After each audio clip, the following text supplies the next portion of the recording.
สบายดีพี่น้องหมดสุขคนเนาะวันนี้บ่าวสอนพาพี่น้องมาเลาะมาเที่ยวส้มบรรยากาศยามแรงอยู่ที่แคมป์ของเมืองท่าแขกแขวงขมวนเนาะพี่น้องนี่แมนบรรยากาศยามแรงอยู่ที่บริเวณคันไดพญานาคเนาะแคมป์ของแล้วก็อยู่ต่อหน้าวัดหน้าโบพี่น้องเลย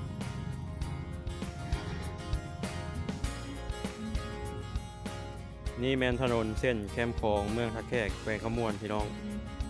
บรรยากาศยามแรงก็สิมีผู้คนยางเลาะยางลิ่นกินลมชมวิวเนาะสิมีทั้งคนลาวเนาะและชาวต่างประเทศที่เพิ่นมาเที่ยวมาท่องเที่ยวเมืองลาวพี่น้องมีแมนรูปปั้นพญานาคเนาะอยู่บริเวณแคมป์ของเมืองท่าแขกพี่น้องจะมีรูปปั้นพญานาคแล้วก็มีคันไดยาวตั้งแต่เทิงถึงลงทางในน้ำของแล้วก็จะมีหอรักเมืองเนาะพี่น้องหอรักเมืองของเมืองท่าแขก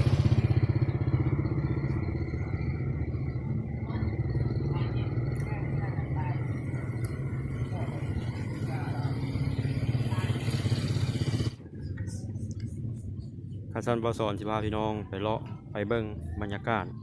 กันเลยเนาะอันนี้เป็นป้ายศรัทธาห่วมสร้างเนาะโดยอำนาจการปกครองแขวงขมวนและคณะปปสแขวงขมวนอำนาจการปกครองเมืองท่าแขกสมาคมนักธุรกิจเมยิงแขวงขมวนเนาะพร้อมด้วยพุทธศาสนิกชน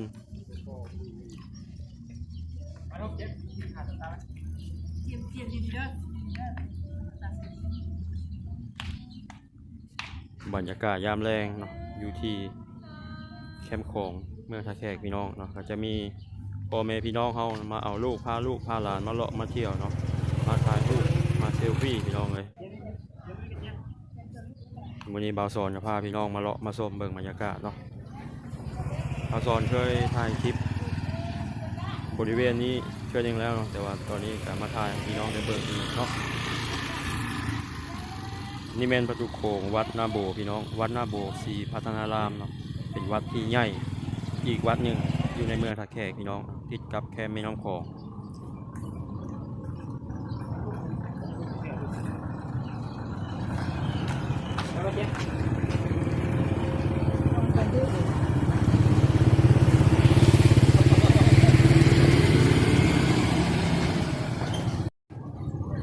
นี่แม่นคำบูชาพญาศรีสัตนาคาเนาะ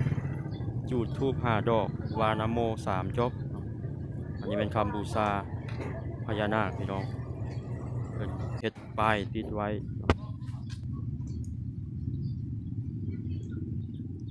นี่แม่นหอรักเมืองเนาะหอรักเมืองแขวงขมวนพี่น้องเป็นเฮ็ดพร้อมกันกับรูปปั้นพญานาคแล้วก็คันไดพญานาคเนาะลงไปสู่แม่น้ำคลองพี่น้องอันนี้แม่นหอรักเมืองเนาะโอ้สวยงามหลายเนาะ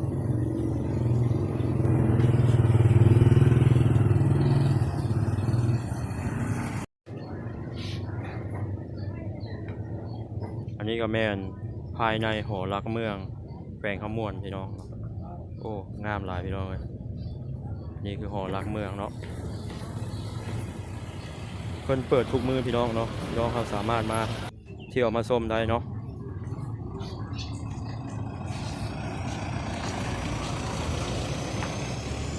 บรรยากาศยามแรงโอ้คักหลายพี่น้องเลยสุดยอดบรรยากาศแคมป์ของเมืองท่าแขก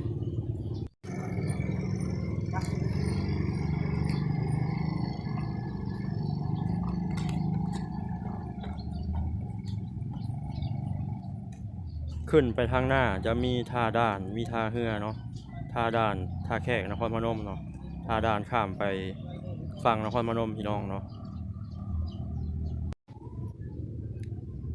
บรรยากาศแคมป์ของเนาะตะเวนกำลังที่ตกดินวันนี้อากาศร้อนหลายพี่น้องเลยโอ้งามหลาย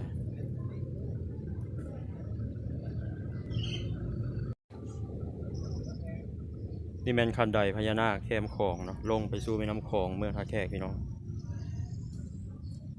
เพิ่นหาก็สร้างสำเร็จประมาณ2 ปีแล้วพี่น้องเลยเนาะประมาณ2 ปีปลาย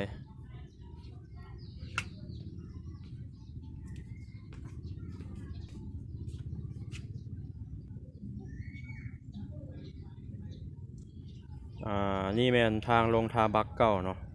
ตะกี้วันนี้จะมีทาบักเนาะมีเรือบักข้ามไปนครพนมเนาะรถบรรทุกหรือว่ารถขนส่งสินค้า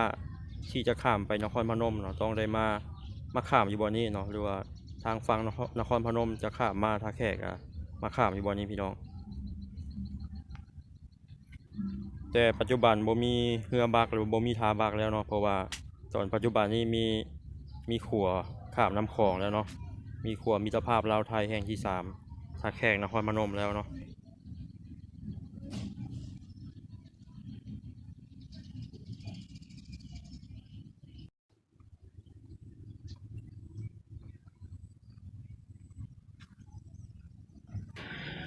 บรรยากาศแคมป์ของยามแรงเมืองท่าแขกพี่น้อง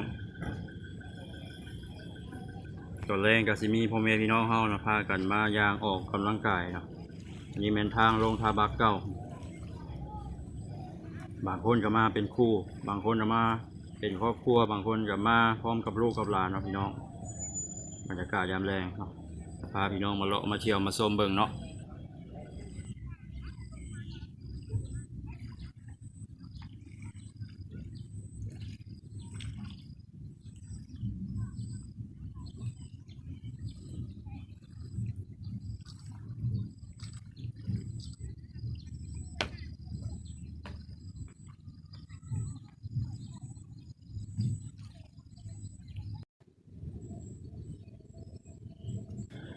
ขั้นใดพญานาคพี่น้องขั้นใดพญานาคเมืองท่าแขกเนาะ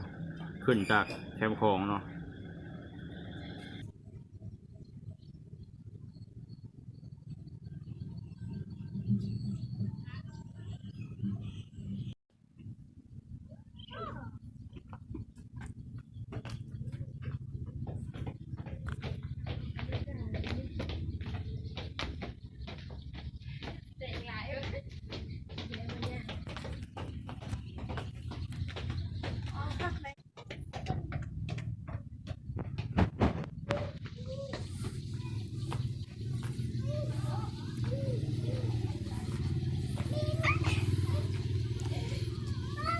ปลาสิพาลงน้ำปลาลงน้ำทันยานจ้ะ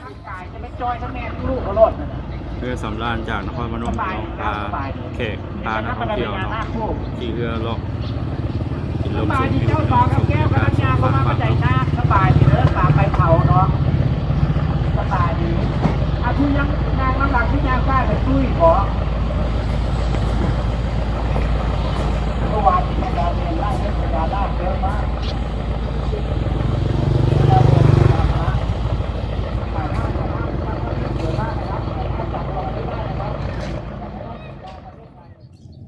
อยากพาพี่น้องเที่ยวชมเมืองบรรยากาศเข้มของเนาะตอนนี้บาซอนสิพาพี่น้องไปเลาะเที่ยวชม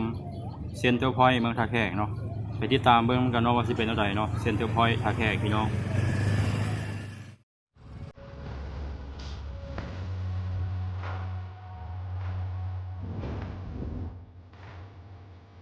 เซ็นเตอร์พอยต์เมืองท่าแขกพี่น้องอันนี้เป็นเซ็นเตอร์พอยต์เมืองท่าแขกเนาะอยู่บริเวณนี้อยู่จุดนี้ก็จะมีการขายอาหารขายเครื่องดื่มขายของกินเนาะหรือว่าน้ำหวานต่างๆพี่น้องเลยอยู่ที่นี่ก็มีผู้คนมาท่องมาเที่ยวหลาย